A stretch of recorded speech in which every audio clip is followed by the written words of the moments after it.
नमस्कार दोस्तों। तो आखिरकार भारतीय जनता पार्टी ने अपने घुटने टेक ही दिए। भारतीय जनता पार्टी कर्नाटक में चाह रही थी कि हम बीएस येदियुरप्पा के सिवाय कोई बड़ा नेता खोज लेंगे और उसके सहारे जो है अपनी नैया पार हो जाएगी, लेकिन वो नैया पार हो नहीं पा रही थी। आपको याद ही होगा 6 महीने पहले भारतीय जनता पार्टी करारी हार जो है कर्नाटक में हुई थी और कांग्रेस पार्टी ने बड़ा ही बेहतरीन प्रदर्शन कर्नाटक में किया था और बेहतरीन जीत के साथ हर्षोल्लास के साथ ये कांग्रेस पार्टी भर गई थी और वो उल्लास अभी तक भी चल रहा है। तो कुल मिला के आप देखें तो भारतीय जनता पार्टी जो 6 महीने पहले चुनाव हारती है, उसके जो अध्यक्ष थे वहाँ के, जो भाजपा अध्यक्ष हैं, प्रदेश अध्यक्ष हैं कर्नाटक के, उनका जो है टेन्योर भी खत्म हो रहा था। लेकिन अभी तक जो है वो ना तो गए थे, ना तो नए अध्यक्ष का चुनाव हुआ था।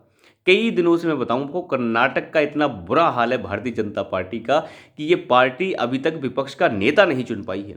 बेशर्मों को शर्म नहीं आती कि आप इतनी बड़ी पार्टी और देश चला रहे हैं, लेकिन आप जो हैं कर्नाटक में अध्यक्ष नहीं चुन पा रहे हैं। क्या आपके अंदर किसी तरीके का कोई डिसीजन लेने की कमी है? इसका मतलब ये है कि आप जो हैं किसी तरीके का कोई खास दायित्व निभा नहीं पा रहे हैं। 6 महीने से चुनाव खत्म हो चुके हैं, रिजल्ट आ चुका है, सरकार बन चुकी है, लेकिन आप जो है अपना विपक्ष का नेता नहीं बना पा रहे हैं। तो ये बेशर्मी की हद है भारतीय जनता पार्टी के अंदर। तो मुझे लगता है इसके अंदर किसी भी पार्टी को जो है ऐसा नहीं करना चाहिए, सुधार होना चाहिए। दूसरों के ऊपर आक्षेप लगाने से पहले खुद के अंदर भी झांकना चाहिए। तो मुझे लगता है ये कर्नाटक में भारतीय जनता पार्टी का हाल बहुत ही खस्ता है। खैर, ये सब हाल तो चलता रहा, लेकिन अध्यक्ष भी नहीं है, तो अध्यक्ष जो है अब बना दिया गया है। यानी बीएस येदियुरप्पा, जिसे उठाकर बाहर फेंक दिया था आपने, लिंगायत समाज के सबसे बड़े नेता हैं। सबसे बड़े नेता अगर भारतीय जनता पार्टी, और आप कह सकते हैं पूरे लिंगायत समाज के सबसे बड़े नेता अगर कर्नाटक में हैं, तो वो बीएस येदियुरप्पा है। हालांकि बीएस येदियुरप्पा को टिकट नहीं दिया गया, तो बीएस येदियुरप्पा ने यह कहा था कि बेटे को टिकट दे दीजिए। हालांकि बेटे को भी टिकट नहीं दिया जा रहा था। ये अंदर की खबर ये है कि बीएस येदियुरप्पा के बेटे को टिकट नहीं दिया जा रहा था। बड़ी मुश्किल से बीएस येदियुरप्पा के बेटे को टिकट मिला था और उसे जितवाने के लिए बीएस येदियुरप्पा ने बहुत बड़े खेल खेले, नहीं तो वो हार रहा था। यानी बीएस येदियुरप्पा ने अपने बेटे को जितवाने के लिए पार्टी के अगेंस्ट जाकर भी काम किया है। और ये सबको पता है, ये कोई बड़ी बात नहीं है। मैं पहले एक वीडियो बना चुका हूँ कर्नाटक चुनाव के ऊपर, जहाँ पे बीएस येदियुरप्पा ने क्या खेल खेला, मैं उसके बारे में आपको बता चुका हूँ। तो कुल मिला के अगर आप देखें तो पार्टी की हार बहुत सारी वजहों से हुई थी, बीएस येदियुरप्पा को बिठाना और दूसरी चीज़ें। लेकिन बीएस येदियुरप्पा के बेटे को, विजेंद्र येदियुरप्पा को पार्टी का अध्यक्ष बना दिया गया है कर्नाटक के अंदर। हालांकि ये बहुत बड़ी बात है।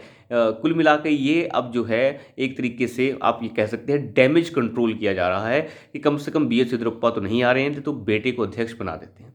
बेटे को अध्यक्ष बनाएंगे तो एक संकेत जाएगा कि जो पार्टी है वो येदियुरप्पा फैमिली से जुड़ी हुई है। लिंगायत जो पार्टी के साथ हमेशा ही जुड़े रहे हैं, लिंगायत समाज बड़ा समाज है कर्नाटक का और भारतीय जनता पार्टी के साथ जुड़ा रहा है, लेकिन इस चुनाव में वो साथ ढंग से नहीं था, इसलिए पार्टी को ज़्यादा नुकसान हुआ। तो बेटे को जो है विजेंद्र येदियुरप्पा को अध्यक्ष बनाकर एक तरीके से पार्टी दिखाना चाह रही है कि हम लिंगायत समाज के साथ अब भी हैं। दूसरी तरफ अगर आप देखें, वोकलिका समाज जो दूसरा सबसे बड़ा समाज है, उसके ऊपर तो कब्जा जो है वो एक आप कह सकते हैं दूसरी जो पार्टी है देवेगौड़ा की पार्टी, उनका तो है ही। अब कुल मिला के अब एच डी देवेगौड़ा की हम बात करें, चाहे वो कुमार स्वामी हों, एच डी कुमार स्वामी हों, ये दोनों के दोनों जो हैं फिलहाल अच्छा खासा इनका जो पकड़ है वो वोकलिका समाज के ऊपर है। लेकिन इन दोनों का जो दोनों नेता हैं वोकलिका समाज के, इनका जो अटैचमेंट है भारतीय जनता पार्टी के पास है ही। भारतीय जनता पार्टी के साथ ये जुड़ चुके हैं। जेडीएस का जो वोट शेयर है वो ठीक ठाक वोट शेयर है। तो कुल मिला के भारतीय जनता पार्टी ये चाह रही है कि जेडीएस के साथ मिलकर, यानी वोकलिका समाज के वोट वहाँ से आ जाएगा और लिंगायत का वोट अगर हम ऐसे ले सकें येदियुरप्पा के साथ जुड़कर, तो लेने में कोई हर्ज नहीं है। खैर, ये सब बातें तो राजनीतिक हैं। राजनीति से प्रेरित होकर कोई पार्टी कैसे अटैचमेंट बनाती है, कैसे अपने आंकड़े सेट करती है, वो उसका अपना अंदर का काम है। लेकिन कुल मिला के भारतीय जनता पार्टी इस मामले में जो है विफल नज़र आ रही है मुझे, कि वो नेतृत्व को ढंग से और वक्त में नहीं चुन पा रही है। अब कितनी भी बड़ी पार्टी हों, अब कितने भी महान हों, चुनाव लड़ने में कितने भी तेज़ हों, लेकिन जो नियम हैं, जो मान्यताएं हैं और जिस तरीके से आप कह सकते हैं मर्यादाएं हैं, उन मर्यादाओं में रहकर अगर कोई सरकार चुन ली गई है, तो विपक्ष का नेता आपको जल्दी चुन लेना चाहिए था। इस तरीके से अगर कोई छोटी मोटी पार्टी देरी करती है या कोई और पार्टी देरी करती है तो चल भी सकता है, लेकिन आप जो खुद को बड़ी पार्टी और सबसे बेहतरीन पार्टी बताते हैं, उन मामलों में ये सही नहीं बैठता है। तो मुझे लगता है ये चीज़ें खतरनाक हैं, ये नहीं होनी चाहिए। इस तरीके की बातें जो है नेतृत्व के कमज़ोर होने का संकेत हैं कि आप जो है विपक्ष का नेता नहीं चुन पा रहे हैं, आप अध्यक्ष नहीं चुन पा रहे हैं, डिले हो रहा है। ऐसा नहीं होना चाहिए। मुझे लगता है ये काम बड़ी जल्दी हो जाने चाहिए, तभी संकेत अच्छा जाता है। लेकिन अब भारतीय जनता पार्टी में भी तरह तरह के नेता हैं, वहाँ भी चाहे जेपी नड्डा हों, कई विफलताएं जेपी नड्डा की देखने को मिली हैं पर किसी तरीके का बदलाव फिलहाल देखने को नहीं मिला है। तो ऐसी चीज़ें जो हैं कार्यकर्ताओं के बीच में भी गलत संदेश कई बार दे देती हैं। तो अभी के लिए इतना ही।